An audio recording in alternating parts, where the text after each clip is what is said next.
Hey, salut tout le monde. Je suis encore dans l'étude du livre Une nouvelle terre d'Eckhart Tolle. Je l'écoute cette fois-ci en version audio, en anglais, lu directement par Eckhart Tolle. Et je suis toujours dans le chapitre 4, jeu de rôle, role-playing en anglais. Je crois qu'en français, c'est un titre de chapitre différent. En tout cas, le jeu de Lego, role-play. Puis là, ben, Eckhart me parlait du mot pathologique. Puis moi, j'aime beaucoup, je suis friand des mots, de l'étymologie des mots, des racines en grec, en émeu, en hébreu.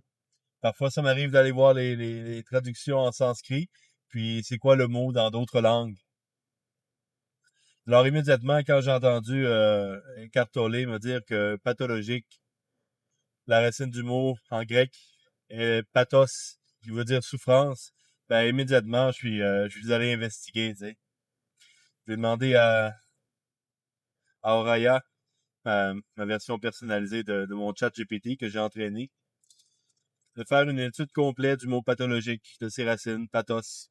Puis bon, ça a initié une grande réflexion, également une correction à ma perception du mot pathologique. Donc, pathologique, pathos, qui veut dire souffrance, ce qui est ressenti, ce qui est éprouvé. Et puis, dans le langage commun, pathologie, on l'utilise beaucoup pour décrire un comportement, un dérèglement de l'émotion, quelque chose d'erroné. Ça a une connotation négative dans la société. Quand on parle à des professionnels médicaux, eux autres, ils ont le discernement, mais le discernement de voir que ce n'est pas un terme négatif, mais qui se rapporte à une souffrance éprouvée. Puis là, Eckhart Tolle, tu sais, Euh, il parlait qu'une personne qui est aux grippes de l'ego n'est pas conscient du mal qu'il se fait et qu'il se fait à lui-même.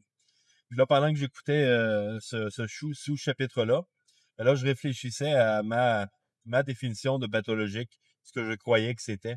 Puis j'associais ça à nos réactions instinctives, c'est-à-dire il y a un stimulus, je suis déclenché, I'm triggered, et je réagis d'une telle façon, et ma réaction ben, est égale au, mé- au mécanisme de défense, au mécanisme de survie que j'ai entretenu, que j'ai développé, que j'ai répété, que j'ai pratiqué, de sorte que là, maintenant, lorsqu'il y a un stimulus, un événement qui m'arrive, bon, mon amygdale interprète danger, combat, fuite, puis là, ben, j'ai une réaction instinctive à ce qui se passe alentour de moi. Pour moi, c'était ça la pathologie qui se rapportait à quelque chose d'instinctif lié à un dérèglement de l'émotion, tu sais, lié à quelque chose qui est né de la souffrance. J'étais pas tant loin. Mais anyway, là, ce que je vous partage, c'est ma réflexion par rapport à ça. Tu sais, par exemple,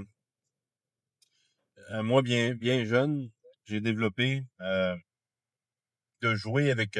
j'ai toujours été attaché à l'honnêteté. Je n'ai pas toujours été honnête. Oh là là, le mensonge, les mensonges blancs et tourner la vérité à mon avantage. C'est-à-dire camoufler la vérité, omettre des informations. Ben ça, je l'ai fait longtemps dans ma vie. J'en ai pris conscience à 24 ans que c'était quelque chose que j'utilisais quand on m'a présenté la rigoureuse honnêteté comme, comme un mode de vie, comme une solution à ma souffrance. Et puis aujourd'hui, plus d'une quinzaine d'années plus tard, en fait, ouais, 14 ans plus tard, anyway, le cheminement est toujours en cours.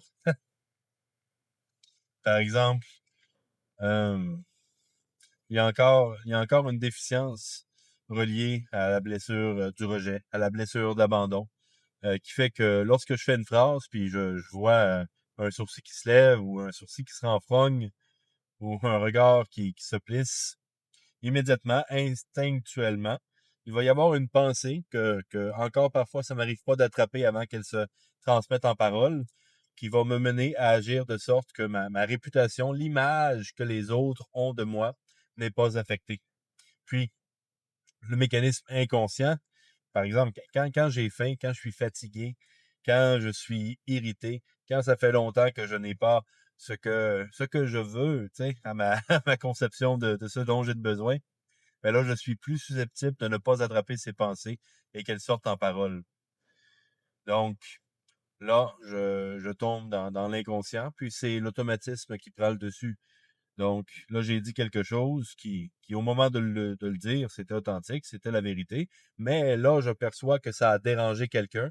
Donc, inconsciemment, là, la peur embarque que cette personne-là ne m'aime moins, me respecte moins, que son idée puis son expérience de moi change. Oh, puis ça, l'ego veut pas ça, là.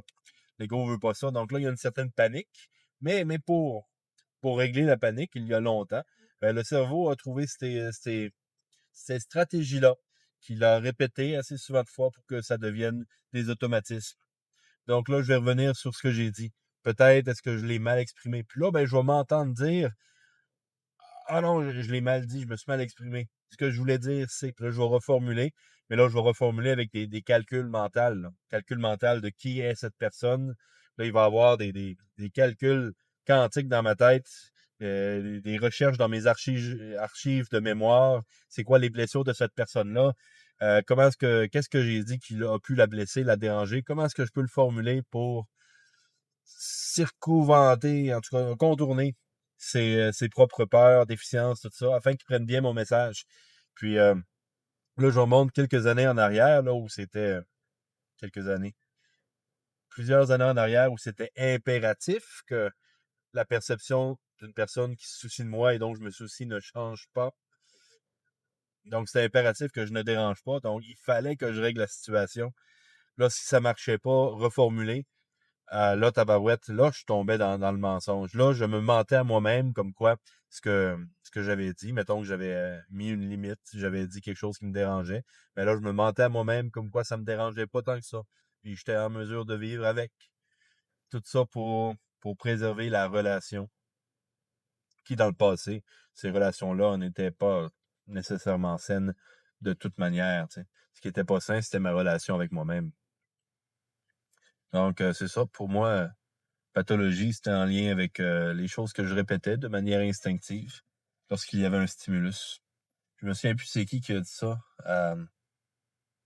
Frankel, quelque chose Frankel, qui disait entre le stimuli et la réaction, il y a un espace. Puis c'est là que repose notre liberté, tu sais.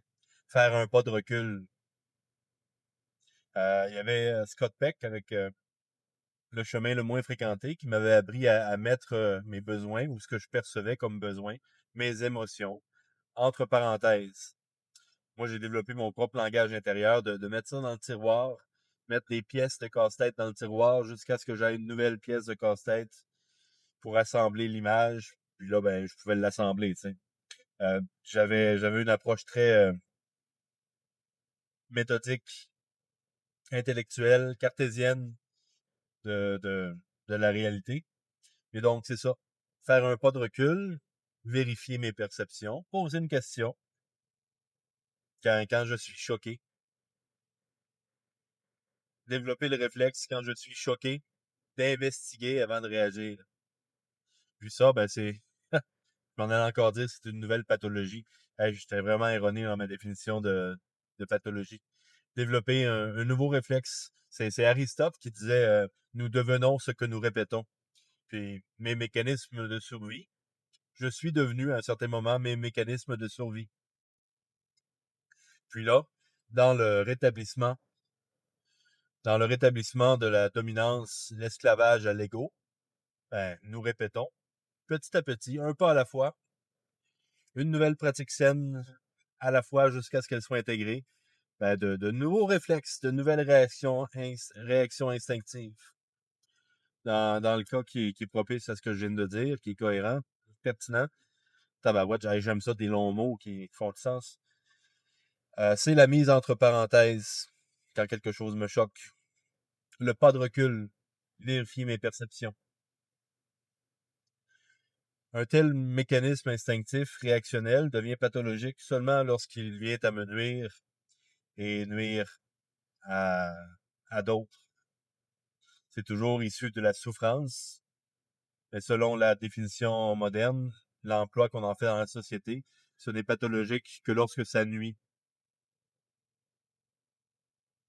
J'ai envie de relire plus approfondément la définition. Allez voir en latin aussi. C'est pathologicus en latin. Qu'importe. Anyway, je crois que c'est ce qui complète ma réflexion. Un peu plus loin, Eckhart Tolle parlait de la paix. Que la paix, ben, c'est la fin de l'ego. Et puis, il parlait à quel point nous serons surpris de ce qu'on va faire dans la vie quand nous serons en paix, libres de l'ego. Puis là, ben, il se reprend, tu sais. Puis il se reprend, c'était tout prévu. Puis il dit, pas qu'est-ce qu'on va faire dans la vie, mais qu'est-ce que la vie va faire à travers nous lorsque nous aurons la paix. Ah, je suis en amour avec la vie. Puis en amour avec moi-même. Je me remercie d'avoir survécu la longue traversée du désert, l'intégration de la conscience jusque j'en vienne au point de l'observateur. Parce que c'est fascinant être mon propre sujet d'observation.